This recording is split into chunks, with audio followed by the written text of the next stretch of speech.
পয়লা পৌষ। তো দেখুন এই মাসটাকে আমরা বলি লক্ষ্মী মাস। কি গো মা, ঠিক তো বলা হয় তো? লক্ষ্মী মাস। এই মাসটা পুণ্যের মাস। বলবেন কেন? আগামী 29শে পৌষ আমাদের কাছে সবথেকে বড় দিন, শুভ দিন, কারণ সেদিন হচ্ছে গঙ্গা স্নানের দিন, তাই না? তো সকল ভক্তের কাছে আমি করজোড়ে নিবেদন করব, আপনারা পারলে সেদিন গঙ্গা স্নান করবেন, কারণ এখান থেকে তো বেশি দূর নয়। গঙ্গাসাগর নাইবা যেতে পারলেন, সামনেই তো আছে বাবা জয়দেব মেলা, সেখানে একদিনের জন্য গঙ্গা উজান বয়। কি গো, ঠিক তো?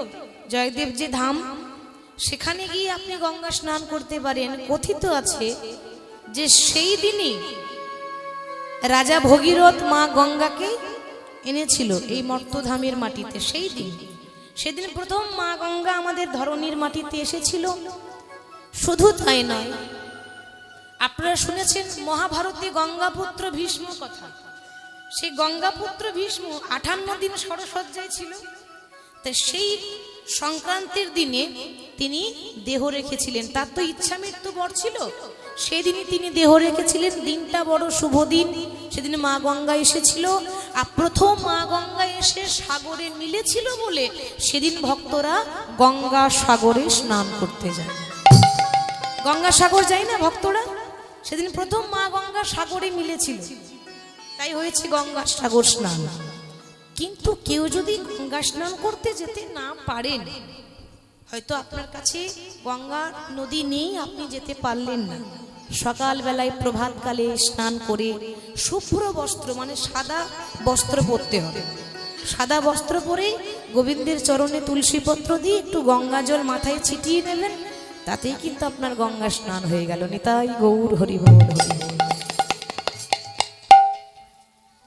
আজ আমরা আস্বাদন করব সকল ভক্তের চরণ ধুলো মস্তকে নিয়ে একটি ভক্তের কথা। ভক্তের কথা আপনারা হয়তো অনেক শুনেছেন, কিন্তু আজকে যার কথা বলবো সে মাত্র 5 বছর বয়সে ভগবানকে পেয়েছিল। আপনারা হয়তো ভাববেন, মা সারা জীবন পেরিয়ে যাচ্ছে, সারা জীবন কৃষ্ণ বলে কাঁদি, তবু কৃষ্ণের কৃপা পাই না। আর একটা 5 বছরের ছেলে কৃষ্ণকে পেয়ে গেল কি করে? যার হয় তার 9ই হয়, যার হয় না তার 90ও হয় না। ঠিক তো মা? হবার থাকলে অল্প বয়সী হবে, হবার না থাকলে সারা জীবন পেরিয়ে গেলেও হবে না। সেই ভক্তটিকে তার বাবা সারা জীবন ভগবানের পুজো করে গেল, তার বাবা সারা জীবন লোকের ভালো করলো, ধর্ম করলো, দান করলো, সে পেল না। আর তার 5 বছরের ছেলে জ্ঞান হয়নি, সে ভগবানকে পেয়ে গেল। সে ভক্তের শিরোমণি, তাকে বলা হয় ভক্তের চূড়ামণি, ভক্ত রঘুনন্দনের কথা আস্বাদন করব। ভক্ত রঘুনন্দন। তা আজকে শ্রীধাম নবদ্বীপের মাটিতে প্রেমের ঠাকুর গৌরাঙ্গ সুন্দর শ্রীধাম নদিয়ায় নবদ্বীপে গড়াগড়ি দিয়ে হরিনাম গাইছেন। কেন গো মা? ওই ধুলার মধ্যে কি এমন আছে যে ভগবান হয়ে গড়াগড়ি দিচ্ছে? কই আমরা তো গড়াগড়ি দিতে পারি না, কিন্তু নিয়ম আছে। কীর্তনের শেষে কেউ যদি এই জায়গাটাতে গড়াগড়ি দিয়ে যেতে পারে, তার ত্রিতাপ জ্বালা দূরীভূত হয়ে যায়। কেউ যদি এখানে গড়াগড়ি দিয়ে ঘরে যেতে পারে, তার ত্রিতাপ জ্বালা দূরীভূত হয়ে যায়। কেন? শত শত ভক্তের চরণ ধুলো এখানে মিশিয়ে আছে, আর ভক্তের পায়ের ধুলা গায়ে মাখবো বলে ভগবান হয়ে গড়াগড়ি দিলেন। ভগবান বললেন, ভক্ত মোর, আমার হতি আমার নাম বড়, আর আমার নামের হতি আমার ভক্ত বড়। ভক্তই আমার মাতা পিতা, ভক্তই আমার গুরু, ভক্ত রেখেছে নাম বাঞ্ছা পতরু। ভগবানকে পেতে গেলে মা পাণ্ডিত্য দিয়ে নয়, জ্ঞান দিয়ে নয়, টাকা পয়সা দিয়ে নয়, ঐশ্বর্য দিয়ে নয়, তাকে পেতে গেলে অটুট ভক্তির প্রয়োজন হয়। তার প্রমাণ দিচ্ছে রামায়ণ। রামায়ণে এক ভক্ত ছিল, জাতিতে ছিল নিচু জাতি, চণ্ডাল। সেই চণ্ডালের কন্যা, চণ্ডালের মেয়ে নাম ছিল চণ্ডালিনী শবরী। তো সেই চণ্ডালিনী শবরী মাত্র 5 বছর বয়সে নিজের বাবা মাকে হারিয়ে দিল, মানে ইহলোক ছেড়ে পরলোকে তারা চলে গেল। ভাবুন, একটা 5 বছরের মেয়ে, তার এখনো পর্যন্ত ভালো করে জ্ঞান হয়নি বাবা। আজকে মা বাবা কেউ নেই, আশ্রয় নেই, ঠিকানা নেই, কোথায় যাবে, ঘর বাড়ি কিচ্ছু নেই। একটা বনে বনে ঘুরছে, বনটার নাম হলো পঞ্চবটির বন। এই বনে বনে ঘুরতে ঘুরতে ঘুরতে ঘুরতে বলে উঠলো, দয়াময়, তুমি তো আমাকে পথের কাঙাল করে দিলে দয়াময়। আর সত্যি তাই, ভগবান নিজের মুখে বলেছেন, বাবা যে করে আমার আশ আমি তারই করে সর্বনাশ। এ জগতে যারা হরি হরি করে, দেখবেন মা, আপনি সারা জীবন ভগবানকে ভালোবাসলেন, জীবনে কারো কোনোদিন ক্ষতি করেননি, কোনোদিন অন্যায় করেননি, আপনি সৎ পথে যাচ্ছেন, আপনি সৎ কথা বলছেন, কিন্তু মিলিয়ে দেখুন জীবনে যত দুঃখ কষ্ট জ্বালা যন্ত্রণা ভগবান আপনাকে দিয়েছে, তাই নি? কি গো, দিয়েছে তো? আমরা বলি না, ওরে ভালো মানুষের কপালে কষ্ট বেশি। কেন হবে না? ভগবান নিজেই বলেছে যে যে আমাকে ভালোবাসবে, আমার প্রথম কাজ হচ্ছে তাকে রাস্তার ভিখারি করে দাও, রাস্তার কাঙাল করে দিই। তবু যদি না ছাড়ে আমার পাঁচ, তারপর হই আমি তার দাসের কোনো দাস। ভগবানকে ভালোবাসতে গেলে যে কাঙাল হতে হয়, ওই জন্য বলছি, প্রভু তুমি তো আমাকে কাঙাল করে দিলে, আর আমার আপন বলতে এ জগতে কেউ নেই। কিন্তু আমি জানি এ জগতে যার কেউ নেই, তার ভগবান আছে। জীবনে যতদিন বেঁচে থাকবো, ভালো যদি বাঁচতেই হয়, একজন কি ভালোবাসবো, সে হলো প্রভু রামচন্দ্র। ওমা ধৈর্য দেখুন, ওইটুকু মেয়ে রাম রাম রাম রাম রাম রাম রাম করতে করতে এত বয়স হয়ে গেল আজকে, যার ভালো করে চলতে পারে না, হাতে এবার লাঠি ধরেছে, মানে বয়স হয়ে গেছে, সারা জীবন কেটে গেল। মনে রাখবেন, লাঠি কিন্তু সবাইকে ধরতে হবে, ঠিক তো বাবা? কোন বয়স্ক মানুষ যখন লাঠি হাতে নিয়ে যায়, আমরা ঠাট্টা করি, আমরা ব্যঙ্গ করি, কিন্তু ভুলে যাবেন না, ওই রকম দিন আমারও আসবে। আমি এরকম সারা জীবন থাকবো না। ওই জন্য তো বলছে, বেলা যে যায় বাসনায় আগুন দিতে হবে তো, আর লোভ লালসা নিয়ে পড়ে থাকলে হবে না। বেলা চলে যাচ্ছে আস্তে আস্তে, আয়ু সূর্য ডুবে যাচ্ছে বাবা। সেই পঞ্চবটির বনে অপেক্ষা করছে একটা তাল পাতার কুড়ে ঘরে, বসে বসে বলছে, প্রভু আর কি কোনোদিনও তোমার দেখা পাবো না? কোনোদিনও কি তোমার কৃপা পাবো না? এই পঞ্চবতী পাতায় পাতায়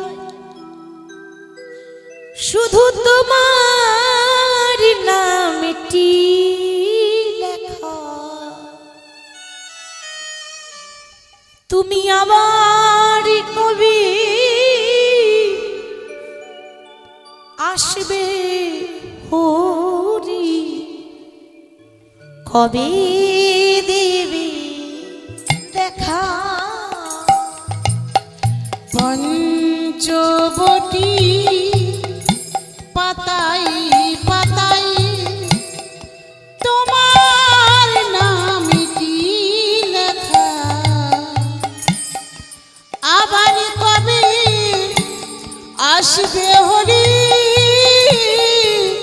কবে দেবে দেখা এই পঞ্চবটির পাতায় পাতায় শুধু তোমার নামটি লেখা। তুমি আবার কবে আসবে হরি, কবে দেবে দেখা। পঞ্চবটির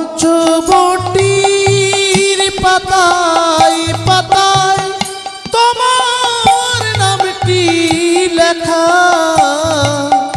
আবার কবে আসিবে হরি, কবে দেবে দেখা। আজ তুমি নাই প্রাণের ঠাকুর, কাঁদে আমার মন। নীরব হয়ে রই দাঁড়ায়ে পঞ্চবটির বন। প্রভু আজ তুমি নাই প্রাণের ঠাকুর, কাঁদে আমার মন। নীরব হয়ে রই দাঁড়ায়ে পঞ্চবটির বন। এই নটি রানী কেঁদে বলি, একবারে দাও গো প্রভু দেখা। তুমি আবার কবে আসবে হরি, কবে দেবে দেখা। পঞ্চবটির পাতায় পাতায় তোমার নামটি লেখা, আবার কবে আসবে হরি, কবে দেবে দেখা। পঞ্চবটির পাতায় পাতায় তোমার নামটি লেখা। তুমি আবার কবে আসবে হরি, কবে দেবে দেখা। তুমি আবার কবে আসবে হরি, কবে দেবে দেখা। হরি বল। যখন অপেক্ষা করছে বাবা ভগবানের জন্য, সারাটি জীবন অপেক্ষা করলো, ওই বুঝি আমার রাম আসবে, ওই বুঝি আমার রাম আসবে। ভগবান সবকিছু সইতে পারে, দুটি জিনিস ভগবানের সহ্য হয় না। একটা হলো অহংকার, আর একটা হলো ভক্তের চোখের জল। ভগবান সবকিছু সইতে পারে মা, কিন্তু কেউ যদি কেঁদে কেঁদে ভগবানকে ডাকতে পারে, দুফোঁটা নয়ন বাড়ি পরিষ্কার করতে পারে, ভগবান কি আর না এসে থাকতে পারে? রাম লক্ষ্মণ ওই শবরীকে কৃপা করব বলে যেই না পঞ্চবটির বনে প্রবেশ করলো, দেখছে তাল পাতার কুড়ে ঘরে বসে আছে। ওমা এত অভাব তার, ছোটবেলায় মা বাবাকে হারিয়ে দিয়েছে তো, একবেলা অন্ন জোটে, একবেলা অন্ন জোটে না, একবেলা খেতে পাই, একবেলা না খেয়ে থাকে, কেউ তো নেই, অতি বৃদ্ধা শবরী। হঠাৎ যেই না দেখছে মা তার তাল পাতার কুড়ে ঘরে ভগবান এসে দাঁড়িয়েছে, বিশ্বাস করতে পারছে না। মনে মনে ভাবছে, হায় রে, যোগী যারে যোগী পায় না, মুনি যারে ধ্যানে পায় না, যার কৃপা পাওয়ার জন্য ভক্তরা সারা জীবন কেঁদে যায়, তবুও তার দেখা পাওয়া যায় না। সেই মানুষটা আমার মতো একটা কাঙালিনীর ঘরে এসেছে, কিন্তু মাগো আজকে আমার ঘরে ভগবান এসেছে, বসতে দেব কোথায়? আমার ঘরে তো সিংহাসন নেই। এ জগতের ভক্তরা ভগবানকে বসাবার জন্য কত সুন্দর বাড়িতে সিংহাসন পেতে দেয় গোপাল ঠাকুর বসবে বলে, তাই না মা? কিন্তু আমার তো সিংহাসন নেই মা, তাহলে ভগবান কোথায় বসবে? পরনে পড়েছিল একটা ছেঁড়া কাপড়, ধুলো বালি নোংরা ময়লা লেগে আছে। কিন্তু মনে রাখবেন, কাপড়ের মধ্যে নোংরা থাকতে পারে, কাপড়ের মধ্যে ময়লা থাকতে পারে, মনের মধ্যে তো ময়লা ছিল না, মন তো পবিত্র ছিল। নাইবার হইল পরনে তার দামি পোশাক। ভক্তের অলংকার তো পোশাক নয়, ভক্তের অলংকার হচ্ছে ভক্তি। ওই ছেঁড়া কাপড়ে, ওই ছেঁড়া কাপড়টা করে মাটির বারান্দার ধুলোগুলো ঝাড়ছে, ধুলো ঝেড়ে দিয়ে বলছে, প্রভু তুমি তো জানো আমার ঘরে তো সিংহাসন নেই, তবে তুমি তো কৃপাময়, তুমি তো দয়াল হরি, তুমি নিজ গুণে কৃপা করে আমার এই মাটির ঘরটাকে সিংহাসন মনে করে গ্রহণ করো দয়াময়।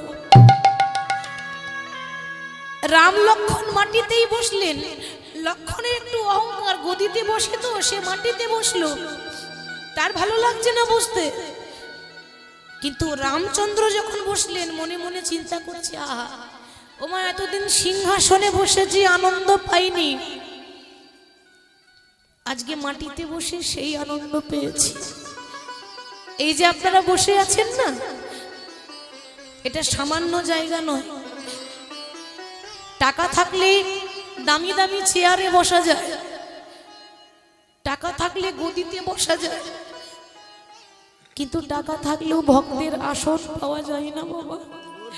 এ বহু ভাগ্যের ফলে জোটে।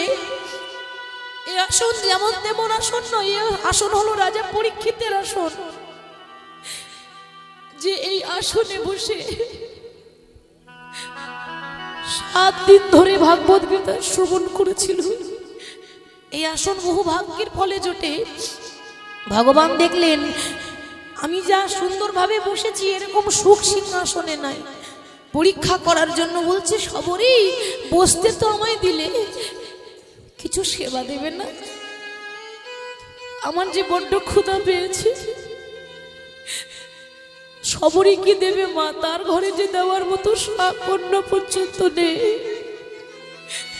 প্রভু তুমি তুমি একটুখানি বসো, আমি যেমন করে হোক চেষ্টা করছি তোমার সেবার জন্য কিছু আনা। রাম বসে আছে আর সবরই বনে বনে বনে বনে ঘুরছে, যদি কিছু পাওয়া যায় সেবার তরে। ঘুরতে ঘুরতে ঘুরতে ঘুরতে হঠাৎ বনের মধ্যে কুল গাছ দেখতে পেয়েছি। মা আমরা কুল খাই, সেই কুল গাছ। বনের মধ্যে কি আর রাজভোগ থাকে? একটা কুল গাছ বাবা। ওই কুল গাছে অনেকগুলো কুল নিজের শাড়ির আঁচলে করে পেরেছে। মনে মনে চিন্তা করছি, ও মা কুল তো পেরে নিলাম, কিন্তু ভগবানকে নিবেদন করব কি করে? ভগবান তো প্রত্যেকদিন রাজভোগ খায়, ভগবান তো প্রত্যেকদিন 56 ভোগ খায়, দামি দামি মিষ্টান্ন খায়, তাকে কি কুল দেওয়া যাবে? কিন্তু ভগবান কি একবারও বলেছে যে আমাকে দামি দামি মিষ্টি দাও, রাজভোগ দাও, নালে পুজো নেব না? ভগবান কি বলেছে? ভগবান বললেন, ভক্ত মোর আমার দরকার নেই রাজভোগের, আমার 56 ভোগেরও দরকার নেই, আমাকে দেওয়ার মতো কিছু নাই বা রইল।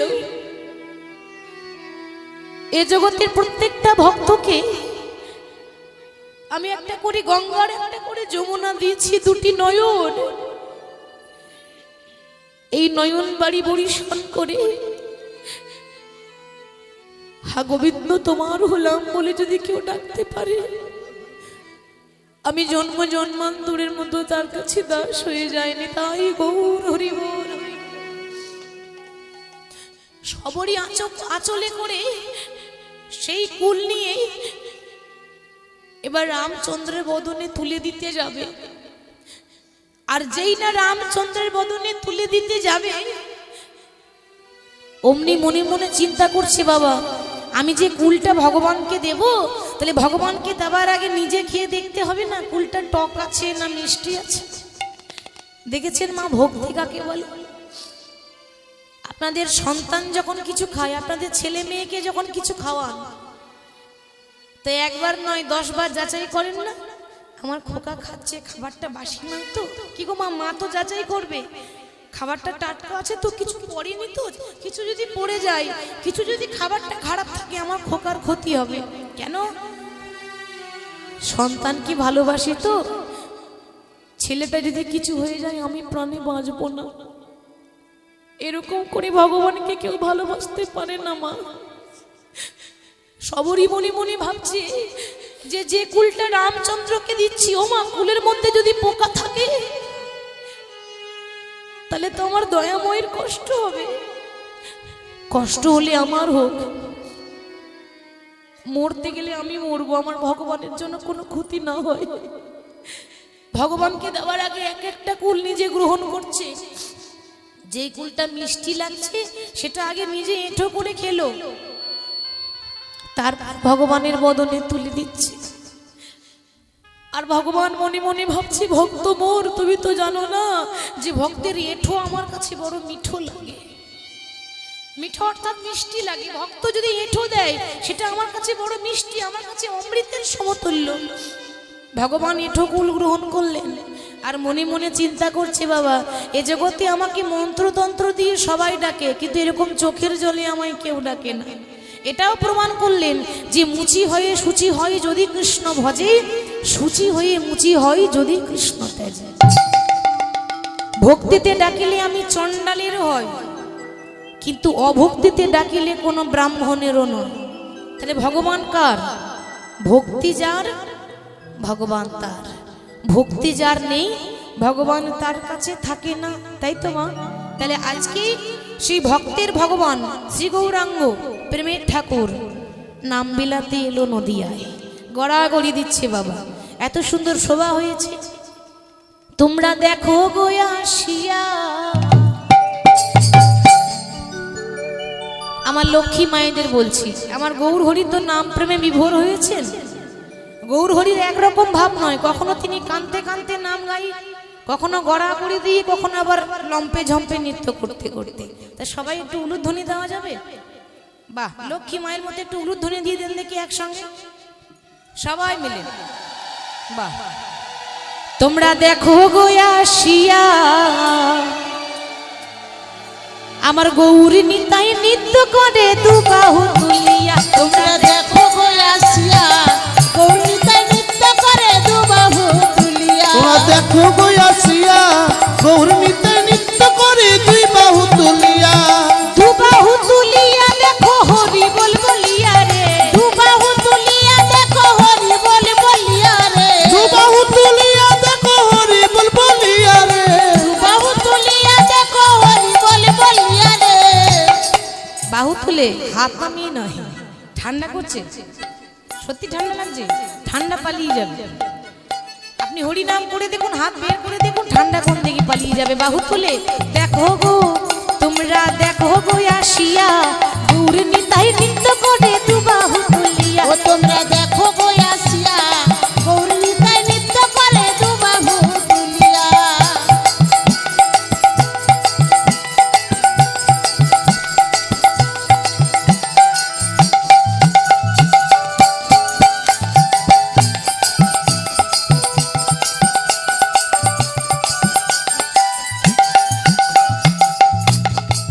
ও গোড়ার রূপে অঙ্গ ঢলো ঢলো, আবার করছে রূপে জবতালো। ও গোরা রূপে অঙ্গে ঢলো ঢলো, আবার করছে রূপে জগতে আলো গো। গোড়ার রূপে অঙ্গ ঢলো ঢলো, গোড়ার করছে রূপে জগতালো। রূপে অঙ্গ ঢলো ঢলো, করছে রূপে জগতে আলো গো। গোড়া মন প্রাণ সবই নিল রূপ দেখাইয়া। গোরা মন প্রাণ সব নিল রূপ দেখাইয়া। এত সুন্দর রূপ, একবার যদি গৌর হরির দিকে কেউ তাকায় তা আর কারোর রূপ দেখতে ইচ্ছাই করবে না, এত সুন্দর দেখতে ছিলেন বাবা।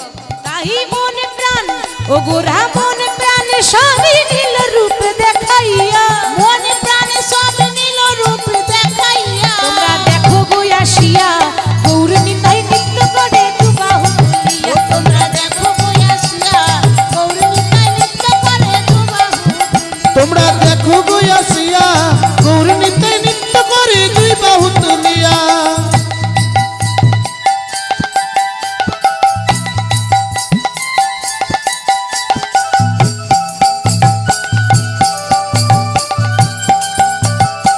হরি বল হরি বল।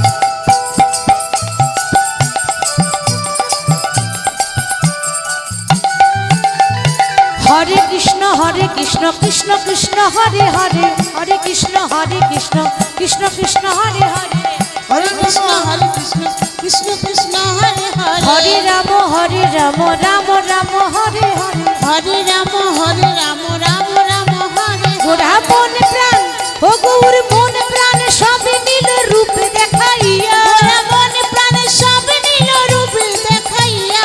মন প্রাণ সব নীল রূপ দেখাইয়া। গোরা মন প্রাণ সবই দিল রূপ দেখাইয়া। দেখো গো আসিয়া গৌর নিতাই নৃত্য করে দুবাহু তুলিয়া। তোমরা দেখো গো আসিয়া গৌর নিতাই নৃত্য করে দুবাহু তুলিয়া। তোমরা দেখো গো আসিয়া গৌর নিতাই নৃত্য করে দুই বাহু তুলিয়া। গৌর হরি দুবাহু তুলে ভক্তগণকে সঙ্গে নিয়ে নাম প্রেমে মাতোয়ারা হয়ে আছেন। পৃথিবীতে যত আছে নগরাদি গ্রাম সর্বত্র প্রচার করো মোর এই হরে কৃষ্ণ মহামন্ত্র নাম। তা গৌর হরি নামের খেলা খেলছেন মা। গৌর হরি নবদ্বীপে খেলতে এসেছিলেন। কোন খেলা? খেলা তো অনেক হচ্ছে, ঠিক তো বাবা?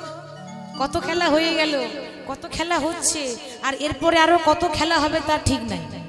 চারিদিকে তো খেলাই হচ্ছে নাকি, ঘরে বসে সবাই খেলা দেখছে। তাহলে কত খেলা হচ্ছে, কত খেলা হয়ে গেল, এরপর হচ্ছে, এরপর আরো হতে বাকি আছে। কিন্তু শ্রেষ্ঠ খেলা কোনটা? কলিযুগের শ্রেষ্ঠ খেলা হচ্ছে হরি নামের খেলা, তাই না?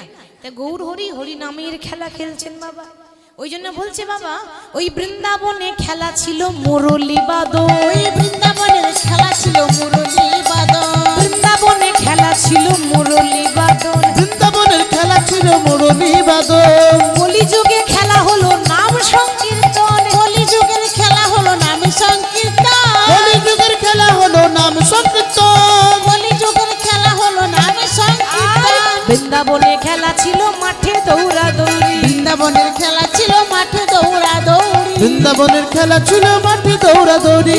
বৃন্দাবনের খেলা ছিল মাঠে দৌড়া দৌড়ি। কিন্তু কলিযুগে খেলা হলো ধুলাই গড়াগড়ি। কলিযুগের খেলা হলো ধুলাই গড়াগড়ি। কলিযুগে খেলা হলো ধুলাই গড়াগড়ি। কলিযুগের খেলা হলো ধলাই গড়াগড়ি। কারা ধুলাই গড়াগড়ি দেয়? যারা ভক্ত তারা দেখবেন আনন্দে গড়াগড়ি দিয়ে নাম করে, তাই না? ধুলাই গড়াগড়ি যাই গো, গড়াগড়ি যাই গো। গড়াগড়ি যাই গো। গড়াগড়ি যাই গো। গড়াগড়ি যাই গো। গড়াগড়ি যাই গো। কৃষ্ণ কৃষ্ণ কৃষ্ণ বলে গড়াগড়ি যাই গো। কৃষ্ণ কৃষ্ণ কৃষ্ণ বলে গড়াগড়ি যাই গো। আজ হেমদণ্ড বাহু তুলে গড়াগড়ি যাই গো। হেমদণ্ড বাহু তুলে গড়াগড়ি যাই গো। হেমদণ্ড বাহু তুলে গড়াগড়ি যাই গো। হেমদণ্ড বাহু তুলে গড়াগড়ি যাই গো। কলিযুগে খেলা হলো ধুলাই গড়াগড়ি। কলিযুগের খেলা হলো ধুলাই গড়াগড়ি। হরি বল হরি বল। কলিযুগের খেলা হলো ধুলাই গড়াগড়ি। আচ্ছা মা বলুন তো, যে কলিযুগে বাস করছি আমরা, এটা তো কলিযুগ, তো এই কলিযুগটা ভালো না খারাপ? আপনাদের মতামতটা বলবেন। কলিযুগ ভালো বাবা? কলিযুগ ভালো না খারাপ? ভালো, বেশ। মায়েরা দেখি কি বলছে, কলিযুগ ভালো না খারাপ? খারাপ, বেশ। ওইদিকে খারাপ, এইদিকে সব খারাপ।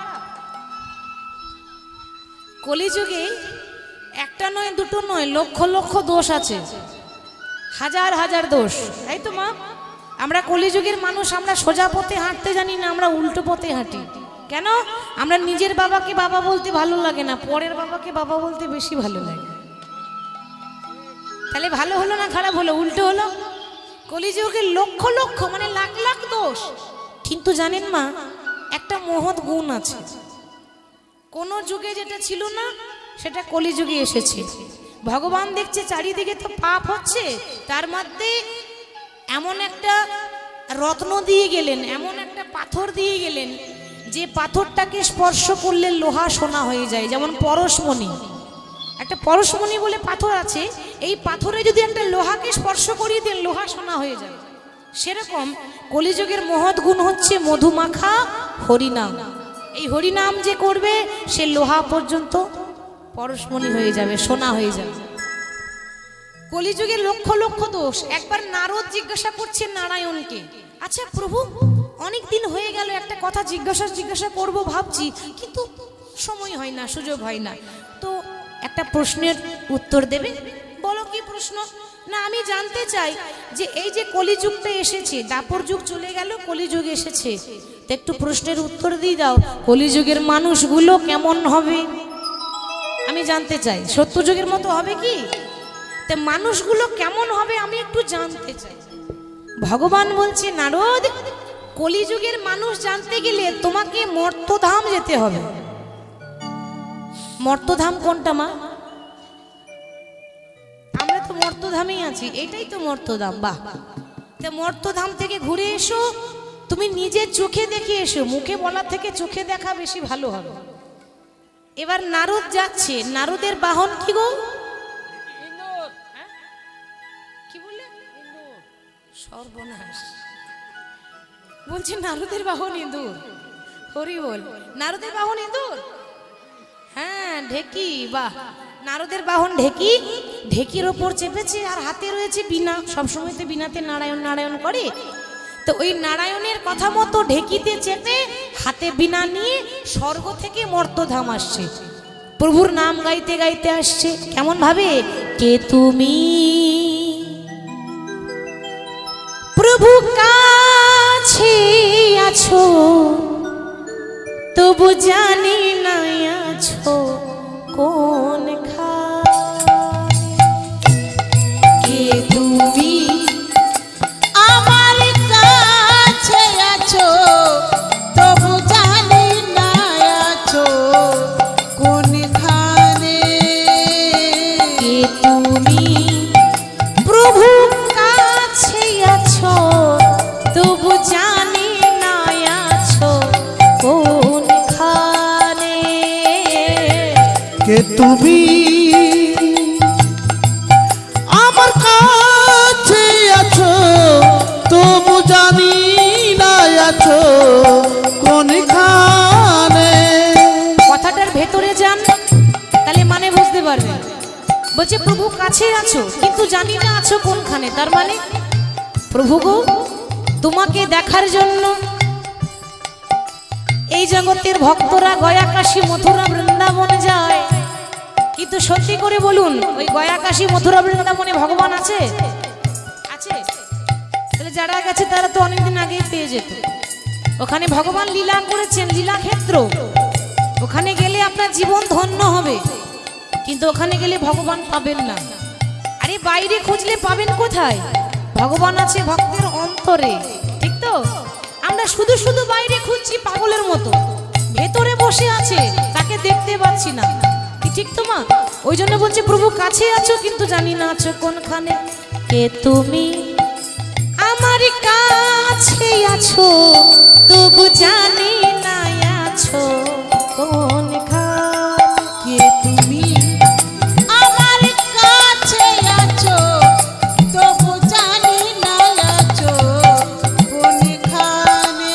প্রভু যে কথা বলো আমি তাই শুনে যাই। তুমি যে কথা বলো তাই শুনে যাই। প্রভু যে কথা বলো তাই শুনে যাই। প্রভু যে কথা বলো তাই শুনে যায়। জানি না তবু তার মানে, বুঝি না তবু তার মানে। কে তুমি আমার কাছে আছো, তবু জানি না আছো কোনখানে। কে তুমি আমার কাছে আছো,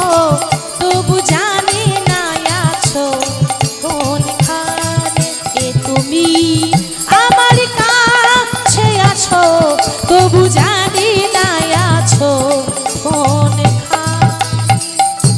ভগবানের ইচ্ছা ছাড়া গাছের একটা পাতা নড়ে না। কি বাবা নড়ে? ভগবানের ইচ্ছা ছাড়া গাছের পাতা পর্যন্ত নড়বে না। তাহলে আমি বলার কে? হ্যাঁ, হরে কৃষ্ণ। মনে রাখবেন, গাড়ি আপনার হতে পারে কিন্তু গাড়ির ড্রাইভার কিন্তু আপনি নন। কি গো, ঠিক তো? গাড়ি আপনার, ভাবছেন আমার গাড়ি, সব তো আমার, এই হাতগুলো আমার, পাগুলো আমার, সবই আমার, এটা তো আমার দেহ, কিন্তু আপনার নয়। ড্রাইভারটা কে? চালাচ্ছে কে? গাড়ি চালাই বংশীবদন, গাড়ি চালাই বংশীবদন। ছোটবেলায় পড়েছি না, গাড়ি চালাই বংশীবদন, সঙ্গে যে যাই ভাগ্নে মদন। এই মদন মানে গ্রামের মদন নয়, এই মদন মানে হচ্ছে কামদেব, মানে লোভ লালসা, আমাদের পেছন ছাড়ে না। তাহলে কবিতাটার খুব মানে আছে, ছোটবেলায় পড়ে থাকি, কবিতাটার ভেতরে গেলে মানে খুঁজতে পাবেন। প্রভু হাতটা ধরে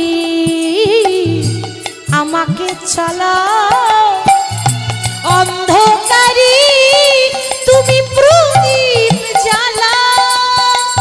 হাতটা ধরে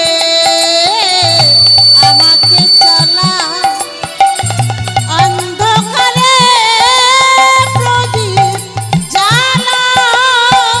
হাতটা ধরে আমাকে চালাও, অন্ধকারী তুমি প্রদীপ জ্বালাও।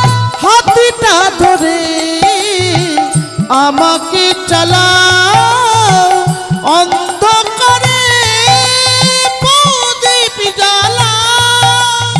চোখের দেখা দেখিনি কভু, আমি চোখের দেখা দেখিনি কভু। এই কি খেলা কে জানে, কে তুমি আমার কাছে আছো তবু জানি না আছো কোনখানে। কে তুমি আমার কাছে আছো তবু জানি না আছো, তবু জানি না আছো, তবু জানি না আছো কোনখানে। নারায়ণ নারায়ণ নারায়ণ। বিনাটি নিয়ে নাম গাইতে গাইতে স্বর্গ থেকে মর্তে এসেছে, এসে কি দেখতে এলো? কলিযুগের মানুষ দেখতে এসেছে, ঠিক তো মা? হঠাৎ নারায়ণ নারায়ণ বলতে বলতে যেই না যাচ্ছে, অমনি দেখছে কি না, সামনে একজন পুরুষ মানুষ পেরিয়ে যাচ্ছে মা, তার কাঁধে একটা সুন্দরী মহিলা বসে আছে। দেখুন এ কেমন দৃশ্য, একটা পুরুষের কাঁধে মহিলা বসে আছে, আর পুরুষটি আর এক হাতে একটা বৃদ্ধা নারীকে টানতে টানতে নিয়ে যাচ্ছে।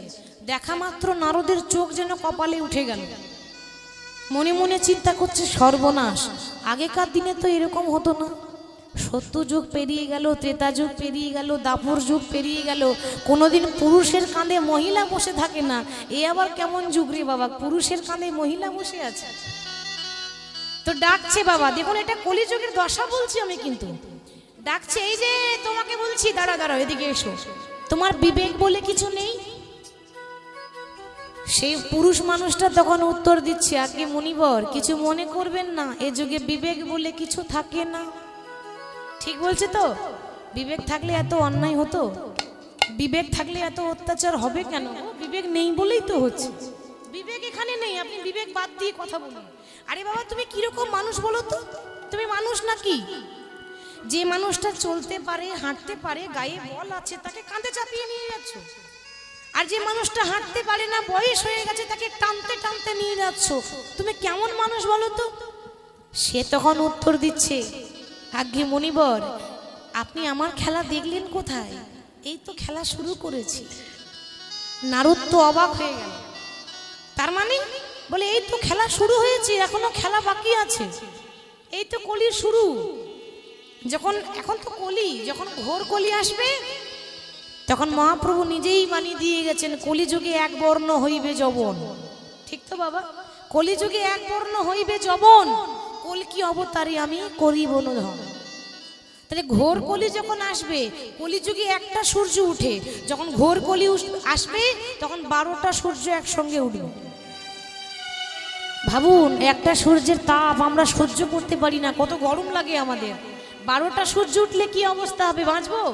কলিটা আস্তে আস্তে আস্তে আস্তে যে ধ্বংস হচ্ছে না, এটাই কলির খেলা। আবার অন্য কোনো খেলা নেই, এই হচ্ছে কলির খেলা চলছে, এই তো শুরু। আচ্ছা, তা নয় হলো, তো যাকে কাঁধে চাপিয়ে নিয়ে যাচ্ছ সে কে? এটা আমার সুন্দরী স্ত্রী, দেখতে সুন্দরী তো, তাই মাটিতে পা রাখতে দিই না। আপনারা বলবেন কই এরকম তো কেউ করে না, তবে করবে। সেই দিনটা আসুক, ওই দিনও হবে। এটা সুন্দরী স্ত্রী, দেখতে ভালো, দেখতে সুন্দরী, মাটিতে পা দিয়ে যদি ক্ষয় হয়ে যায় তাই কাঁধে করে নিয়ে যাচ্ছি, বাহ খুব ভালো। আর ওই যে বৃদ্ধা নারী টানতে টানতে নিয়ে যাচ্ছ সে কে? ওটা তো আরো সহজ, তিনি হলেন আমার গর্ভধারিণী মা। বলে কেন? বলে মাগো, মায়ের গর্ভে একটা সন্তানের 10 মাস 10 দিন জায়গা হয়, কিন্তু কিছু কিছু ছেলে আছে যাদের 4তলা বিল্ডিংয়ে মায়ের থাকার এতটুকু জায়গা হয় না। সবার কথা বলছি না, কিছু কিছু সন্তান আছে যাদের 4তলা বিল্ডিংয়ে মায়ের থাকার জায়গা হয় না, তারা বৃদ্ধাশ্রমে রেখে দিয়ে আসে। তাহলে কি হলো বলুন তো? 1 ঘড়া দুধ 7 ঘড়াই ভরে গেল, কিন্তু 7টা ঘড়া দুধ 1টা ঘড়াই ভরছে না। সেই মায়ের মর্মটা আমরা বুঝতে পারলাম না। এ জগতে যদি ভাড়া বাড়িতে থাকেন তো বাড়ির যে মালিক মাস পোড়ালেই কিন্তু ভাড়া লাগবে, কি গো তাই না? আমার বাড়িতে যে তুমি আছো ভাড়া দিতে হবে, তো এমনি এমনি রাখবো নাকি? কিন্তু যে মায়ের গর্ভে 10 মাস 10 দিন ছিলাম, সেই মা কোনোদিন বলেছে যে আমি তোকে 10 মাস 10 দিন জায়গা দিয়েছি, কই জায়গাটা থাকার জন্য ভাড়াটা আমাকে দে? বলেছে? বলেন। মা কোনোদিন বলতে পারবে না, কেন? সন্তান কুসন্তান হতে পারে, মা কোনোদিন কুমাতা হয় না। তখন নারদ বলছে, বাহ, তা তুমি যে পাপ করছো, তুমি কি জানো এটা কত বড় পাপ? তাহলে এত বড় পাপ করছো কেন, তোমার মনে ভয় নেই? সেই মানুষ তখন উত্তর দিচ্ছে, মুনিবর আপনি আমাকে চিনতে পারলেন না, আমি হলাম কলি। যাকে দেখতে এসেছেন আমি সেই যুগ, আমি সেই কলি। আর শুধু তাই নয়, আপনি যে বলছেন এত পাপ করছো কেন, আপনি একবারও বিচার করেছেন আমি যদি পাপ না করি, আমি যদি অন্যায় না করি, আমি যদি অত্যাচার না করি, তাহলে ভগবান নেমে আসবে কেমন করে? ভগবান কখন আসে? যখন পাপের ঘোড়া ভর্তি হয়ে যায়। এখন আমার ঘোড়াটা ভর্তি হয়নি, আরো পাপ করব, আমি ইচ্ছা করে পাপ করব, কলিযুগে আরো পাপ হবে। শেষে ভগবান এসে অধর্মকে বিনাশ করে ধর্মকে স্থাপন করবে, আবার শুরু হবে সত্য যুগ। কিন্তু সেটা অনেক দেরি।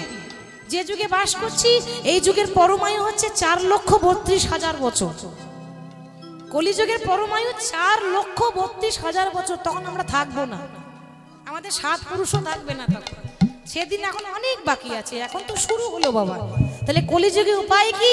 বলে একটাই উপায়, বদনে ভরে গাউরে মন, হরে কৃষ্ণ নাম, হরে কৃষ্ণ নামে জপ জপ বিরাম। বদন ভরে গাউরে মন, হরে কৃষ্ণ নাম, হরে কৃষ্ণ নাম জপ জপ বিরাম। বদনে ভরে গাউরে মন, হরে কৃষ্ণ নাম, হরে কৃষ্ণ নাম জপ জপ বিরাম।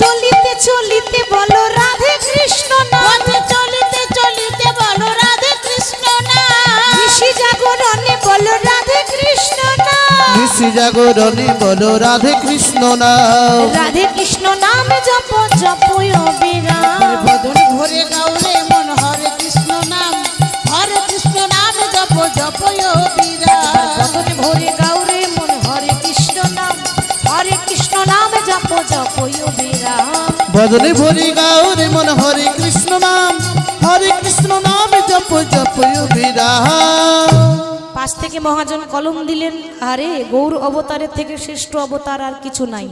বড়ই অবতার রে ভাই, বড়ই অবতার, বড়ই অবতার। সে যে পতিতের বিলা বল প্রেমের সে ভান্ডার, যে পতিতের বিলা বলো প্রেমের ভান্ডার। যবনেরও নাচে গাই বলে হরিনাম, বলে হরিনাম। ওগো এই হেন অবতারে দাস বঞ্চিত বলরাম, এ হেন অবতারে দাস বঞ্চিত বলরাম। ওই বল। আসুন, এতক্ষণ গৌরচন্দ্রিকা শুনছিলাম। যে কোনো লীলা শোনার নিয়ম, আগে গৌর হরির কথা বলতে হয়, তারপর লীলাতে যেতে হয়। আগেই বলেছি লীলা হচ্ছে ভক্ত রঘুনন্দন। তাহলে আজকে গৌর হরি শিবাসের আঙিনায় নাম করছেন। আচ্ছা, এত এত ব্রাহ্মণ থাকতে, এত এত বৈষ্ণব থাকতে, এত এত পণ্ডিত থাকতে গৌর হরি শিবাসের ঘরে নাম করে কেন? শিবাসের মধ্যে যে নতভাব আর কারোর মধ্যে ছিল না। কেন জানেন? গাছের মধ্যে সব থেকে উঁচু গাছ হচ্ছে তাল গাছ, তাই না মা? আর সব থেকে নিচে থাকে কে? দুর্বা ঘাস। তাই যখন পুজো দেওয়া হয়, তা কাকে গোবিন্দের সেবায় দেওয়া হয়? তাল গাছটাকে নাকি দুর্বা ঘাসকে? দুর্বা ঘাসকে। নিচু না হলে উঁচু হওয়া যায় না, তাই না? নতভাব, আমার মতো অধম আর কেউ নাই, এরকম যদি কেউ নিজেকে ভাবে, সেই গোবিন্দ সেবাই লাগবে। তাহলে শিবাসের আগে নাই নাম করছেন। ওইদিকে সুদূর বর্ধমান জেলা, বর্ধমান তো দুটো আছে, একটা পশ্চিম বর্ধমান, একটা পূর্ব বর্ধমান। পূর্ব বর্ধমানের কথা বলছি। পূর্ব বর্ধমান জেলার শ্রীখণ্ড গ্রাম থেকে দুই ভাই এসেছে। শ্রীখণ্ড গ্রাম, সেখান থেকে দুই ভাই এসেছে। একজনের নাম বড় ভাইয়ের নাম হচ্ছে মুকুন্দ সরকার, আর ছোট ভাইয়ের নাম হলো নরহরি সরকার। দুই ভাই, বড় হলো মুকুন্দ সরকার, ছোট ভাই নরহরি সরকার। এদের খুব ইচ্ছা আছে গৌরকে দেখবে, তাই ছুটে গেল সিধাম নবদ্বীপে। গিয়ে দেখছে কি মহাপ্রভু নাম করছে। আরে কি বা সুরধ্বনি তীরে তীর মহাবিলসয়, সমবয় বা লোক সঙ্গে সুরধ্বনির তীরে তীরে মহাবিলসই, সমবয়বা লোক সঙ্গে। সুরধ্বনির তীরে তীর মহাবিলসয়, সমবয় বা লোক সঙ্গে।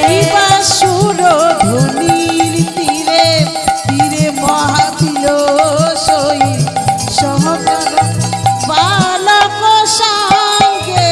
নাচে সমবয় বা লোক সঙ্গে, নাচে সমবয় বা লোক সঙ্গে। নাচে নাচে নাচে সমবয় বা লোক সঙ্গে। নাচে সমবয় বা লোক সঙ্গে। সমবয় সমবয় বা লোক সঙ্গে। হরি গৌর, হরি গৌর, হরি গৌর। তীরে মহাবিলসই, সমবয় বা লোক সঙ্গে। সুরধ্বনির তীরে তীরে মহাবিলসই, সমবয় বা লোক সঙ্গে। এমনি এমনি নাম করছে না, করো তালে তালে ধো নিত্য হরি হরি ধ্বনি। করো তাল তাল, হরি বল।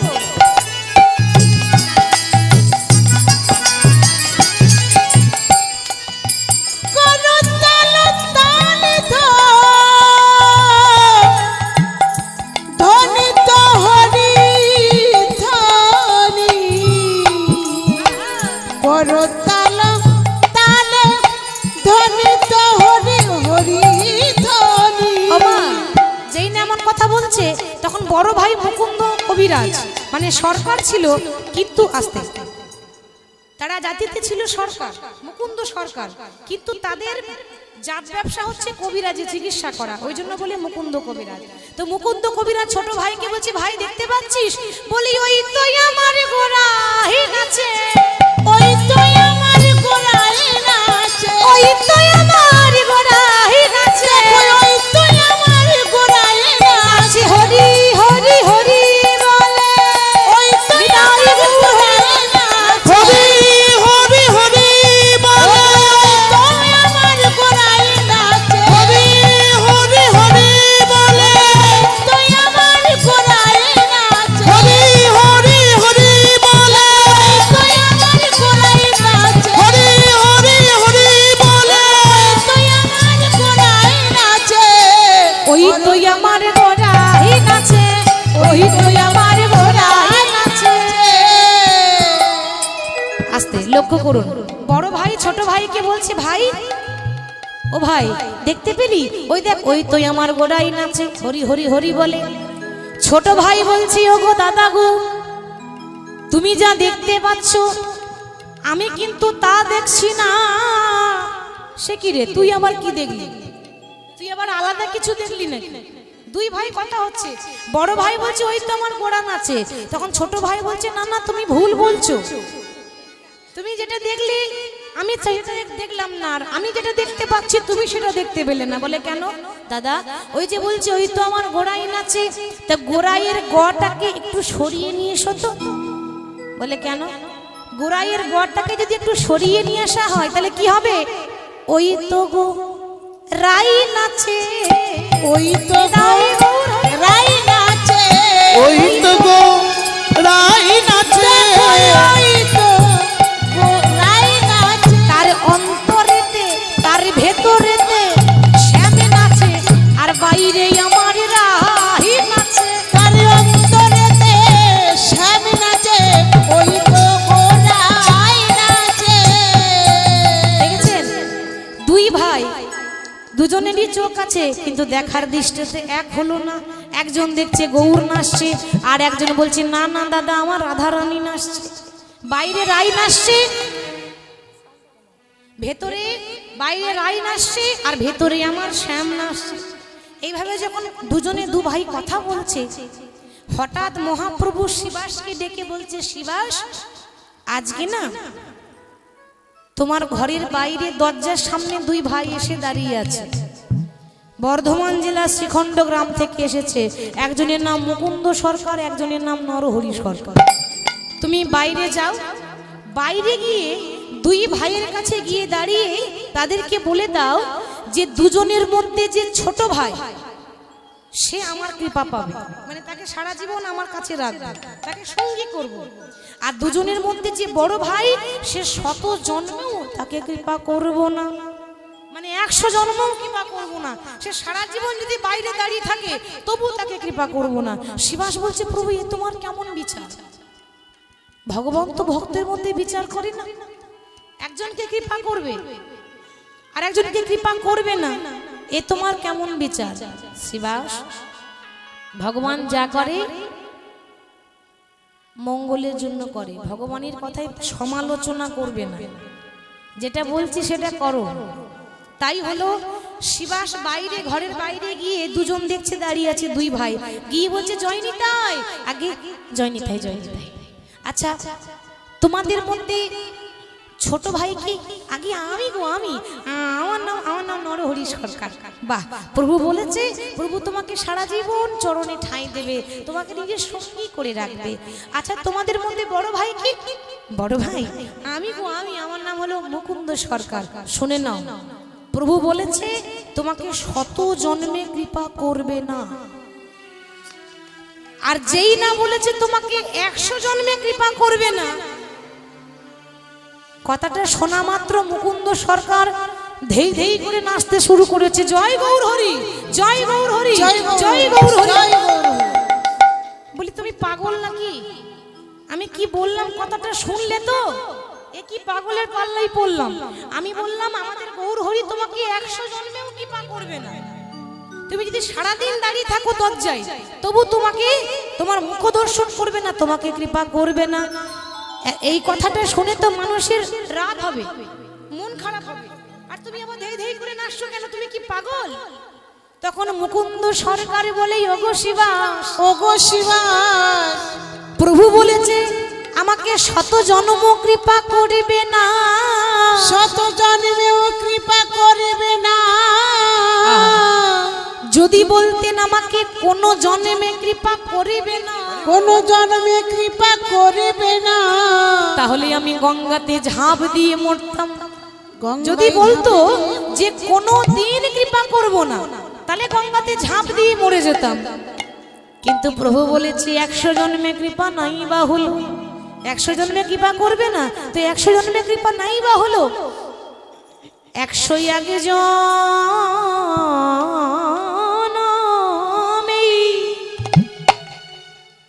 প্রভুর কৃপা পাবো। 101 জন্মে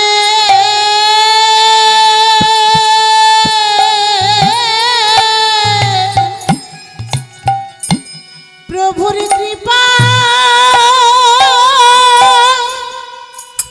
কৃপা পাব। ও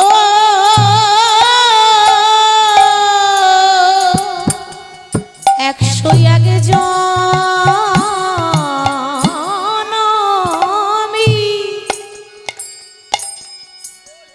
প্রভুর কৃপা পাবো।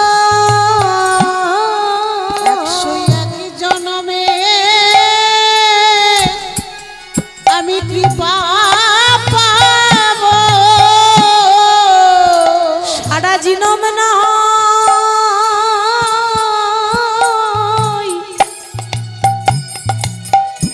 সারা জন্ম না হয়ে কেঁদে যাব। 100 আগে জন্মে কৃপা পাবো। আমি শত জনম না হয় কেটে যাব। 101 জন্মে প্রভুর কৃপা পাব। শিবাস, যদি প্রভু বলতো কোনো জন্মেই কৃপা করিব না, তাহলে আমি গঙ্গায় ঝাঁপ দিয়ে আমার প্রাণ ত্যাগ করতাম। কিন্তু আমার দয়াময়ী বলেছি আমাকে 100 জন্মে কৃপা করবে না। ও মা, ধৈর্য দেখুন, 100 জন্মে কৃপা নাই বা হলো, বাবা 101 জন্মে তো হবে। 101 জন্মে যদি না হয়, 102 জন্মে তো হবে, কোনোদিন না কোনোদিন তো হবে। আমি ততদিনের জন্য অপেক্ষা করব। আর ভগবান এই ধৈর্যটা দেখতে চাইছি। যেই না বলেছে সারা জনম অপেক্ষা করব, আরে কাঁদতে হলে সারা জনম না হয়ে কেঁদে যাব। ভগবান আর থাকতে পারলো না, ভেতর থেকে এসে মহাপ্রভু ছুটতে ছুটতে এসে মুকুন্দ সরকারকে জড়িয়ে ধরেছে। মুকুন্দ সরকার, প্রভু তুমি যে বলেছিলে তুমি আমার মুখ দেখবে না, তুমি যে বলেছিলে যে তুমি আমাকে কৃপা করবে না, তাহলে ছুটে এসে আমাকে জড়িয়ে ধরলে কেন দয়াময়? মহাপ্রভু বললেন, মুকুন্দ তোমার ভিতরে যা প্রেম, তোমার ভেতরে যা ভক্তি, এ তো সাধারণ মানুষে বুঝবে না। আমি জানি, আমি ভক্তের মনের কথা জানি। আমি এরকম কথা কেন বললাম জানো? সবাই যদি সংসার ছেড়ে সন্ন্যাসী হয়ে যায়, তাহলে সংসার করবে কি? বাবা ভগবান কিন্তু একবারও বলেনি যে সব সংসার ছেড়ে সাধু হয়ে চলে যাও, কোনো শাস্ত্রে এটা বলে। ভগবান বলছে আমার মতো করতে যেও না। আমি সন্ন্যাসী হয়েছি কলির জীবকে উদ্ধার করার জন্য। তোমরা সংসারী মানুষ, সংসারেই থাকো। সংসারে থেকে যার চৈতন্য হয় সেই হলো পরম সাধু। সংসারে আছে অথচ চৈতন্য হয়েছে, সে জানতে পেরেছে এ জগতে কোনোটাই আমার, এ জগতে যেটা আমার আমার আমার করছি কোনোটা কি আমার মা? কিছু কোনোটাই কি আমার? টাকা পয়সা গাড়ি বাড়ি সঙ্গে যাবে? কোনোটাই আমার নয়। সেই জন্য বলছি মুকুন্দ, আমি তোমায় কেন বললাম জানো? সবাই যদি ঘর ছেড়ে সন্ন্যাসী হয়ে যায় তাহলে সংসার করবে কি? তোমরা দুই ভাই, তুমি সংসারের বড় ভাই, মানে তোমার দায়িত্ব বেশি। তোমার ছোট ভাই আমার কাছে থাক, আমি বলি কি তুমি তোমার ঘরে চলে যাও, ঘরে গিয়ে সংসার করো। সংসারে থেকেও তো নাম করা যায়, যাই না? পাকাল মাছ পাকে থাকে বাবা, পাক খেয়ে বড় হয়, কিন্তু পাকাল মাছের গায়ে পাক লেগে থাকে না। সেরকম সেই মাছের মতো তুমি সংসারে থাকো, সারাদিন রোজগার করে ইনকামটা ঘরে দিয়ে দাও, মনটা দিও না। মনের দাম দিতে কেউ পারবে না, মন একমাত্র গোবিন্দর চরণে শক্তি দিও। ওই জন্য আমি তোমাকে বলেছিলাম আমি তোমাকে কৃপা করিব না, তাই আমার কথা শুনে রাখো। ফিরে যাও, ফিরে যাও মুকুন্দ শ্রীখণ্ডে, ফিরে যাও, ফিরে যাও, ফিরে যাও শ্রীখণ্ডে, ফিরে যাও, ফিরে যাও, ফিরে যাও শ্রীখণ্ডে, ফিরে যাও, ফিরে যাও, ফিরে যাও শ্রীখণ্ডে, ফিরে যাও, ফিরে যাও, যাও, যাও, ফিরে যাও, ফিরে যাও, যাও, যাও, ফিরে যাও, ফিরে যাও, যাও, যাও, ফিরে যাও, ফিরে যাও, যাও, যাও, ফিরে যাও, ফিরে যাও, ফিরে যাও শ্রীখণ্ডে, ফিরে যাও, ফিরে যাও, ফিরে যাও শ্রীখণ্ডে, ফিরে যাও। প্রভু এ কি করছো তুমি? আমার ছোট ভাইকে তুমি কৃপা করলে আর আমাকে বলছো ঘরে চলে যাও, ঘরের ছেলে ঘরে ফিরে যাও। কেন প্রভু? আমার কি ভক্তি নাই?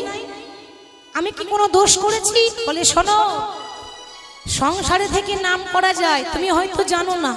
সংসারে যদি ভগবানকে ভালোবাসে ভগবান বেশি সন্তুষ্ট হয়। আসতে তার প্রমাণ আছে মা, তার প্রমাণ একবার নারদ মুনি 24 ঘন্টা নারায়ণ নারায়ণ করতে করতে নারায়ণের কাছে এসেছে। এসে বলছে ও প্রভু কি করছো তুমি? দেখছে মা নারায়ণ বসে বসে কাঁদছে, মানে ভগবান কাঁদছে। ও মা, ভগবান যখন কাঁদছে না তখন নারদ বলছে প্রভু আমি 24 ঘন্টা নাম করি, নারায়ণ নারায়ণ করি, কই আমার জন্য তো একদিনও কাঁদো না? আর কোন সে রাম শ্যাম যদু মধু তার জন্য কাঁদছো? সারাদিনে একবার ডাকে না তার জন্য অত তোমার চোখের জল? ভগবান বলল নারদ তোমার জন্য কাঁদবো, কিন্তু একটা কাজ করে দিতে হবে। কি কাজ বলো? এক বাটি সর্ষের তেল দিয়েছি, একেবারে কানায় কানায় ভর্তি। এই এক বাটি সর্ষের তেল নিয়ে গোটা ত্রিভুবন আমার নাম করতে করতে ঘুরে এসে, তো যেই না ঘুরে আসবে দেখবে আমি তোমার জন্য কাঁদ। নারদ বলছে তো সামান্য কাজ, এক বাটি তেল নিয়ে ঘুরে আসতে হবে। তো দেখো নারদ তেল যেন এক ফোঁটা না পড়ে, একেবারে কানাই কানাই ভরে দিয়েছে। এই ভালো করে দায়িত্ব দিলাম, তেলও দেখতে হবে আমার নামও করতে হবে, তবেই আমি তোমার জন্য কাজ। বলছি এই যাবো আর আসবে, তো সামান্য কাজ। আরে তেলের বাটি নিয়ে স্বর্গ মর্ত পাতাল ত্রিভুবন ঘুরতে বলেছে। এখন স্বর্গ মর্ত পাতালে যেই না ঘুরে এসেছে বাবা, ঘুরে এসে বলছে ও প্রভু এই দেখো তোমার তেল কিন্তু এক ফোঁটা পড়েনি, আমি ত্রিভুবন ঘুরে এসেছি। বাহ, তা তো হলো। তা ওই তেলের বাটিটা দেখতে দেখতে আমার নামটা কবার করেছিলে? এই যা প্রভু, আমি না তোমার নাম করতে ভুলে গেছি। কেন? এমন কাজ দিয়েছো, আমি তোমার এই তেলের বাটি দেখবো না তোমার নাম করব? দেখো বাবু ওই দুটো একসঙ্গে আমার দ্বারা হবে না। বাহ নারদ, তাহলে সামান্য তেলের বাটি দেখতে দেখতে তেলের খেয়াল রাখতে রাখতে আমার নাম করতে ভুলে গেলি। আর এই জগতের ভক্তরা নিজের পরিবারের ছেলে মেয়ের জন্য মুখে ভাত তুলে দেওয়ার জন্য সারাদিন রোজগার করছে।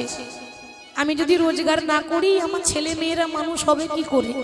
কত বাবা কষ্ট করে ভ্যান চালাচ্ছে, আমার ছেলে যেন বড় হয়ে ইঞ্জিনিয়ার হয়, কত স্বপ্ন দেখে, কার জন্য?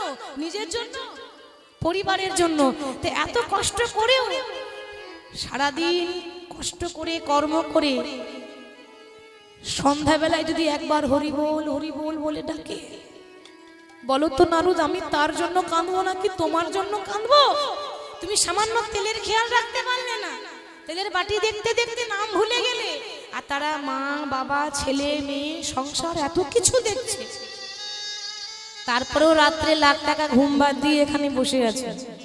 কার জন্য ভগবান কাঁদবে? ভক্তের জন্য কাঁদবে না? হরি বল। তাহলে সংসার থেকে নাম করা যায়। মুকুন্দ, তুমি সংসারে ফিরে যাও। আচ্ছা, ফিরে গিয়ে করব কি? তোমরা তো কবিরাজ, মানে চিকিৎসা করা তোমাদের কাজ, ডাক্তার তোমরা।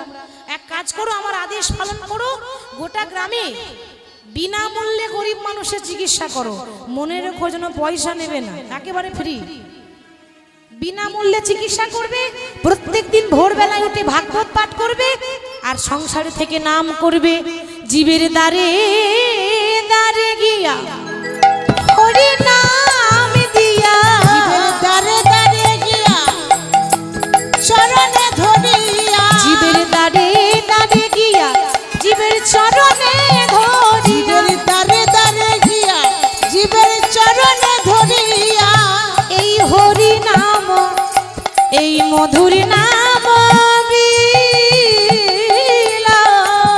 ফিরে যাও, ফিরে যাও শ্রীখণ্ডে, ফিরে যাও, ফিরে যাও, ফিরে যাও শ্রীখণ্ডে, ফিরে যাও।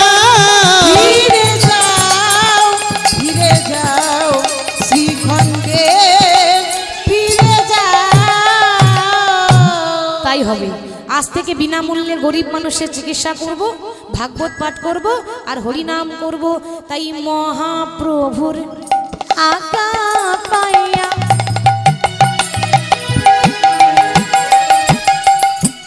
মুকুন্দ চলিল, আমার মহাপ্রভুর আজ্ঞা পাইয়া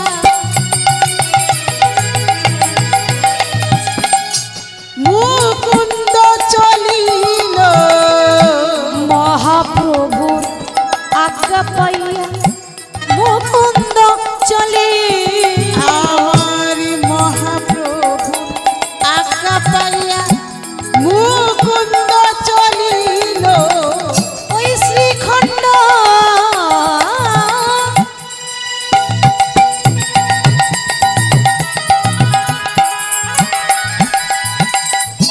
শ্রীখণ্ড গ্রামেতে আসি, উপনীত হল ওই শ্রীখণ্ড গ্রামেতে আসি,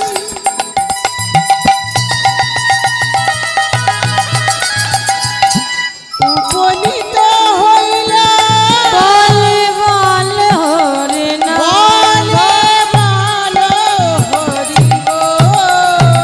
গ্রামে ফিরে এসেছে, বলে প্রেমানন্দে মেতে হরি বলো, বাহু তুলে সবাই মিলে হরি নামের বন্যা যে এলো, প্রেমানন্দে মেতে হরি বল, হরি নামের বন্যা জেলো, প্রেমানন্দে মেতে হরি বলো, হরি নামের বন্যা যে এলো। আনন্দে মেতে হরি বল, হরি নামের বন্যা জেলো। বন্যা দেখেছেন? যাদের নদীর ধারে ঘর তারা বন্যা দেখবে না তো কারা দেখবে? কি গো, ঠিক তো?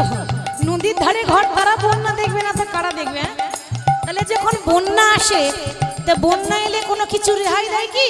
যা পাই সামনে সব কিছু একেবারে ডুবিয়ে নিয়ে চলে যায়, তাই তো? ঘর বাড়ি মানুষ সব ডুবে যায়। আর আজকে বন্যা এসেছে বাবা, জানেন কি? তো এই আবার এমন বন্যা, কারোর কোনো ক্ষতি হলো না, কারোর ঘর বাড়ি ডুবলো না। ভক্তরা তো এমন ভাবে ডুবে গেল যে ডুবে তো গেল কিন্তু ক্ষতি হলো না। ওই বন্যায় ডুবে গেলে ক্ষতি হয়, প্রাণ যায়। আর এই বন্যায় ডুবে গেলে হরি নামে উদ্ধার হয়ে যায়। প্রেমানন্দে মেতে হরি বলো, হরি নামে বন্যা চলে এলো। প্রেমানন্দে মেতে হরি বলো, হরি নামের বন্যা এলো। প্রেমানন্দে মেতে হরি বলো, হরি নামের বন্যা যে এলো। এমন বন্যা দেখি নাই, এই যে শুকনো যে তলা, এমন বন্যা দেখি নাই, এমন বন্যা দেখি নাই, এত শুকনো তেতলা। এমন বন্যা দেখি নাই, এত শুকনো যে তলা। এমন বন্যা দেখি নাই, যেন শুকনোতে তোলায়। ডুবলো মোদের পুরুষ নারী জাতির বিচার নাই। এমন বন্যা দেখি নাই, এত শুকনো তেতলায়। ডুবলো নদের পুরুষ নারী জাতির বিচার নাই। প্রেম আনন্দে একবার হরি বলো, হরি নামে বন্যা চলে এলো। প্রেমানন্দে মেতে হরি বলো, হরি বলো বন্যা যে এলো। প্রেমানন্দে মেতে হরি বলো, হরি নামের বন্যা যে এলো। গ্রামে ফিরে এসেছে, প্রেমানন্দেই হরি নাম গাইছে। মহাপ্রভু বলেছে কি প্রত্যেকদিন গরিব মানুষের চিকিৎসা করবে বিনামূল্যে, এটা বলেছে। আর তাই হলো। ওমা ছোট ভাই কিন্তু রয়ে গেল, নরহরি সরকার প্রভুর কাছে থেকে গেল, আর বড় ভাই মুকুন্দ সরকার ঘরে চলে এলো। বর্ধমান জেলার শ্রীখণ্ড গ্রাম ফিরে এসেছে। এবার প্রত্যেক দিন গরিব মানুষের চিকিৎসা করে। এবার তখনকার যে সময়, তখন ছিল দেশে মুঘল শাসন। মুঘল মানে মুসলমান রাজা, মুসলমানের হাতে দেশ চলছে, তার শাসন চলছে। তখনকার রাজা সারা বাংলার নবাব হুসেন শাহ। তখনকার সময় সারা বাংলার, আমাদের যেমন পশ্চিম বাংলা আছে সেরকম তখন এই গোটা পশ্চিম বাংলার সারা বাংলার নবাব হুসেন শাহ। সে দেশের মন্ত্রী বলতে পারেন, দেশের রাজা, তার আদেশে সবকিছু হয়। তার হয়েছে তীব্র পেটে যন্ত্রণা, মানে পেটে ব্যথা। দেশের মন্ত্রীর পেটে ব্যথা, বড় বড় ডাক্তার এলো আর গেল, পেটের ব্যথা কেউ ভালো করতে পারছেন না। পেটের ব্যথা ভালো হচ্ছে না, একেবারে তীব্র ব্যথা, কিছুতেই ভালো হচ্ছে না, এত যন্ত্রণা করছে পেটে। একজন প্রজা এসে বলছে, মহারাজ আপনি যদি কিছু মনে না করেন একটা কথা বলবো, ছোট মুখে বড় কথা বলি। বলো। আমি বলছিলাম কি, অনেক তো ডাক্তার দেখালেন, কেউ ভালো করতে পারছেন না। আমি একটা কবিরাজের খোঁজ পেয়েছি, একটা ছোট্ট গ্রামে থাকে, বেশ বড় সড়ো কবিরাজ নয়, একটা ছোট্ট কবিরাজ, মানে ছোট্ট ডাক্তার একটা। তো আপনি তো অনেক বড় বড় কবিরাজ দেখালেন, একবার তার কাছে গেলে ভালো হয় না? যদি ভালো হয়, হলেও হতে পারে। তখন সারা বাংলার নবাব হুসেন শাহ বলছে, তাহলে সেখানে যেতে গেলে কোন পথ দিয়ে যাব? নবাব যাবেন তো ঠিক কথা, কিন্তু এরকম করে গেলে হবে না। কেন না, তার আবার নিয়ম আছে, সে শুধু বিনামূল্যে গরিব মানুষের চিকিৎসা করে। এখন যদি আপনি দেশের মন্ত্রী হয়ে যান, আপনি পড়ে থাকলেও আপনার চিকিৎসা করবেন, আপনাকে ভিখারি সেজেই যেতে হবে। এবার কি করেছে, সারা বাংলার নবাব হুসেন শাহ একটা ছেঁড়া পোশাক পরেছে, ছেঁড়া পাঞ্জাবি, ছেঁড়া খোড়া পাঞ্জাবি, আর ওই মাথায় ওই তারা টুপি নাই না, মুসলমানরা মাথায় টুপি নাই, ওই সেই টুপি আল খাল্লা টুপি নিয়েছে, আর একটা ছেঁড়া পোশাক পরে ভিখারি সেজেছে। রোগের জন্য কি না করতে হচ্ছে দেখেছেন মা? কেউ যদি বলে বিষ খেতে হবে, তাই খাবো, আমার রোগ যেন ভালো হয়ে যায়। কি গো মা, ঠিক তো? তাহলে আজকে কি হলো, ওই সারা বাংলার নবাব হুসেন শাহ ভিখারি সেজে ওই বর্ধমান জেলার শ্রীখণ্ড গ্রামে কোন রকম জিজ্ঞাসা করে করে পৌঁছেছে। গিয়ে বলছে, কি গো, বলছিলাম কি এখানে মুকুন্দ সরকারের বাড়ি কোনটা? জিজ্ঞাসা করছে সারা বাংলার নবাব হুসেন শাহ। আগে মুকুন্দ সরকার, এই সোজা চলে যান, সোজা চলে গিয়ে যে বাড়িতে ওই হরিনাম শুনতে পাবেন, ওইটাই হচ্ছে মুকুন্দ সরকারের বাড়ি। হরি বল, হরি বল, হরিনাম, ওই কীর্তন, কীর্তন বলতে পারছেন না, কীর্তন, ওই কীর্তন হয়েছে ওখানে। হ্যাঁ হ্যাঁ, ওই যে যা বলছেন তাই, সোজা চলে যান, যে বাড়িতে কীর্তনের ধ্বনি শুনবেন ওইটাই বাড়ি মুকুন্দ সরকার। এবার হয়েছে কি, গিয়ে দেখছে কি না, কত ভক্ত লাইন দিয়ে দাঁড়িয়ে আছে, বিনামূল্যে চিকিৎসা হবে, লাইন হবে না? কেউ যদি জানতে পারে আপনাদের গ্রামে বিনামূল্যে ফ্রি চিকিৎসা হচ্ছে, তো আশেপাশে যত এলাকা আছে সব এসে লাইন দেবে না বাবা? একেবারে বিশাল বড় লাইন, আর লাইন তো কিন্তু সব ভিখারির লাইন। এখানে ধনী মানুষ কেউ নয়, সব বিনামূল্যে এসেছে, তো গরিব যারা তারা লাইন দিয়ে দাঁড়িয়ে আছে, ফ্রি চিকিৎসা হবে বলে। তা সব লাইন দিয়ে দাঁড়িয়ে আছে, ওই তাদের কাছে গিয়ে সারা বাংলার নবাব হোসেন শাহ বলছে, ওগো আমাকে আমাকে একটু জায়গা দাও না গো, বলছিলাম কি তোমাদের ওই কবিরাজ আমার চিকিৎসা করবে, তো আমার পকেটে আমার পয়সা নেই। হ্যাঁ গো হ্যাঁ, কেন হবে না, আপনি লাইনে দাঁড়ান, ডাক আসবে তখন যাবেন, দেখবেন আপনারও একেবারে বিনামূল্যে চিকিৎসা হবে। সারা বাংলার নবাব হোসেন শাহ ভিখারির লাইনে দাঁড়িয়েছে, ওই জন্য বলে চিরদিন সবার সমান নাই যায়, তাই না? ভিখারির লাইনে দাঁড়িয়ে আছে চিকিৎসা করাবো বলে। ওইদিকে এখনো ডাক এলো না, কেন না মুকুন্দ কবিরাজ আগে পুজো করে তারপর চিকিৎসা করে। বাইরে লাইন দিয়ে দাঁড়িয়ে আছে, রুগী দাঁড়িয়ে আছে, আর সেই ভেতরে ভগবানের চরণ সেবা করছে। প্রভু গো কি করে তোমায় পুজিব, আমার তো ভজন সাধন আমি জানি না, বলো কি দিয়ে পুজিব তোমায়, কি আছে আমার, সকলি তোমার দেওয়া, সবই তোমার দেওয়া, বলো কি দিয়ে পুজিব আমি, কি আছে আমার,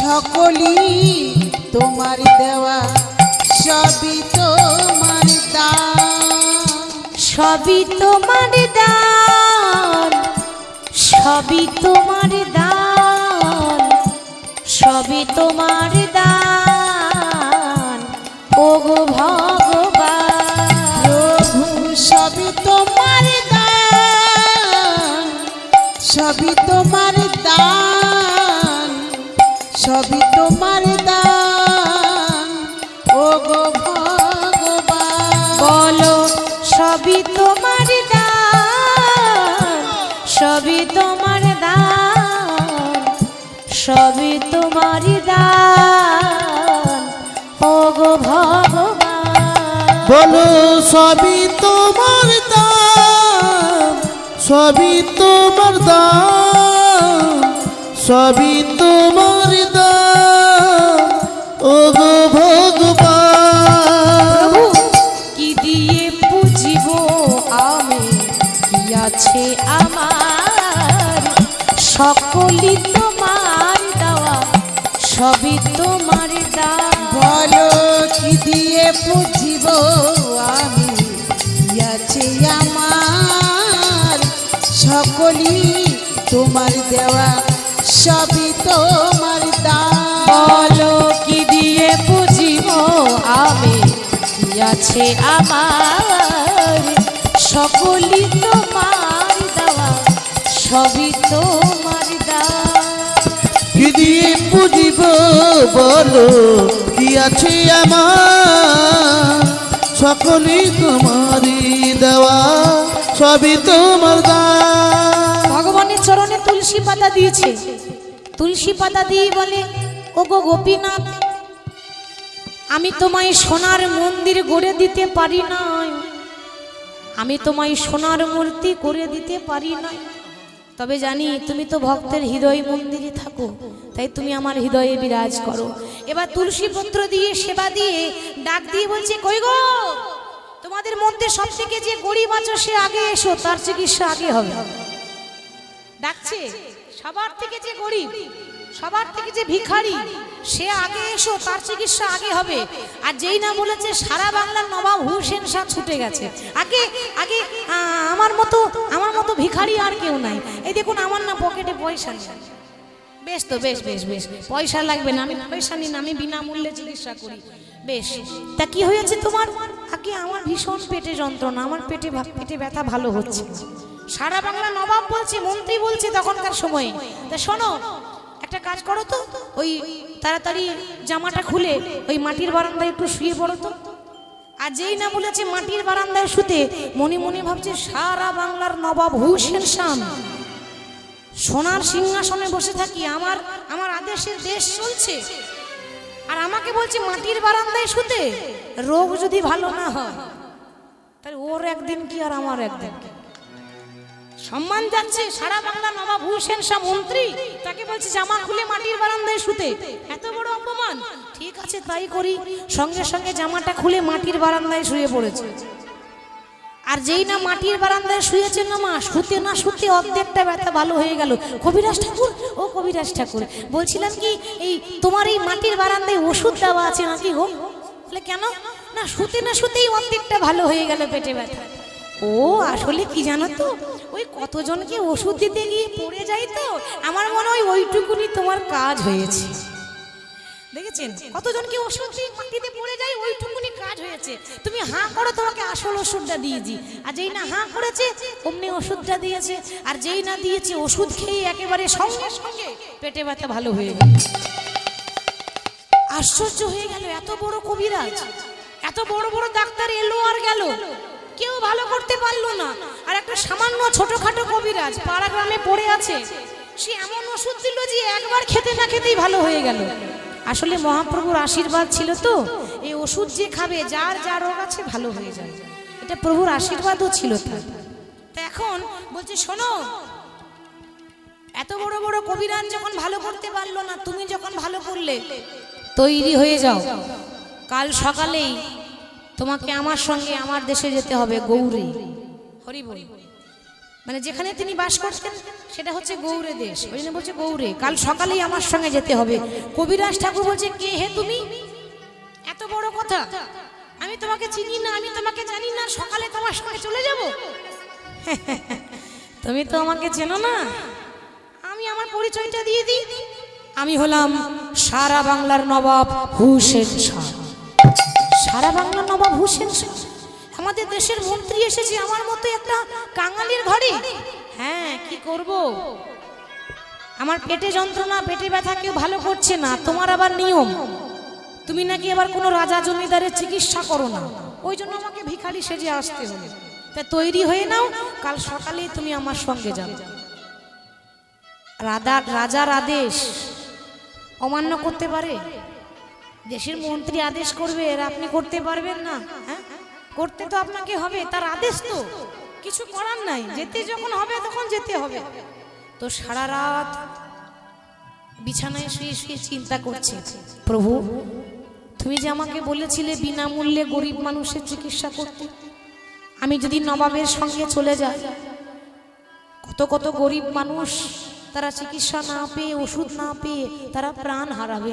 তাহলে গরিব মানুষের চিকিৎসা করবে কি? আমি যদি তার সঙ্গে চলে যাই তার দেশে, তাহলে আমার গ্রামের রোগীরা কি করে ভালো হবে?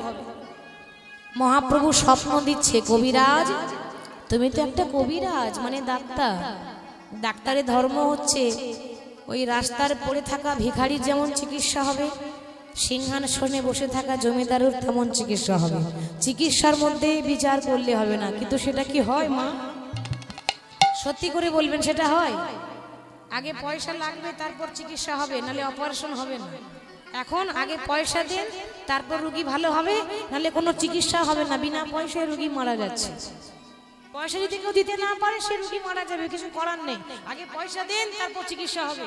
কিন্তু ওটা ডাক্তারের ধর্ম নয়। হরি বল, ওটা ডাক্তারের ধর্ম নয়। তুমি যাও, দেখবে সময় হলে ঠিক আবার তুমি ফিরে চলে আসবে। এখন যাও। প্রভাতকালে তৈরি হয়ে গেল সারা বাংলা নবাব হুসেন শাহ, রাজা, নেতা মন্ত্রী, সে মন্ত্রী সে তখনকার দিনে। তো সারা বাংলার নবাব হুসেন শাহ সকালবেলায় ওই মুকুন্দ সরকারকে নিয়ে নিজের দেশে ফিরে যাচ্ছে। যখন নিজের দেশে ফিরে যাচ্ছে বাবা, প্রভুর নাম গাইতে গাইতে সে যাচ্ছে। প্রভু, মুকুন্দ সরকার যেতে যেতে বলছে, প্রভু আমি তো যাচ্ছি, কিন্তু তুমি তো জানো ও গো কৃষ্ণ নামের ভিখারিয়া আমি, কৃষ্ণ বিনা नहीं জানি,